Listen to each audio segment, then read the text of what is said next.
پھوڑا یا پھنسی نچوڑنے سے خون بہا، ایسے نہیں بہا، پھوڑا تھا یا پھنسی اس نے نچوڑا ہے، نچوڑنے سے خون نکلا ہے۔ اگرچہ ایسا ہو کہ نہ نچوڑتا تو خون نہ بہتا، اب بہہ چکا ہے لہٰذا وضو ٹوٹ گیا ہے۔ بات سمجھ آ گئی کہ نہیں؟ آگے مسئلہ یہ ہے، مسئلہ نمبر 16 کہ آنکھ میں دانہ تھا،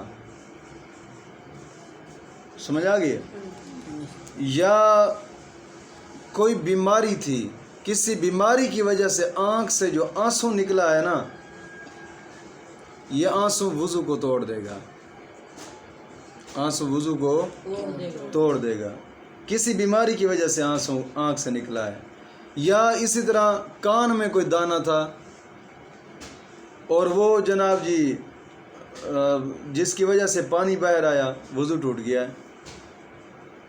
اسی طرح ناف کے اندر کوئی دانہ تھا جس کی وجہ سے باہر پانی نکلا ہے، وضو ٹوٹ گیا ہے۔ ایسے ہی پستان کے اندر کوئی دانہ تھا، بہا ہے، پانی باہر نکلا ہے، وضو ٹوٹ گیا ہے۔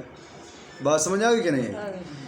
آنکھ، کان، ناف، پستان وغیرہ، ان میں دانہ یا ناسور یا کوئی بیماری ہو، ان وجوہ سے، ان بیماری کی وجہ سے جو آنسو یا پانی بہے گا یہ وضو کو توڑ دیتا ہے۔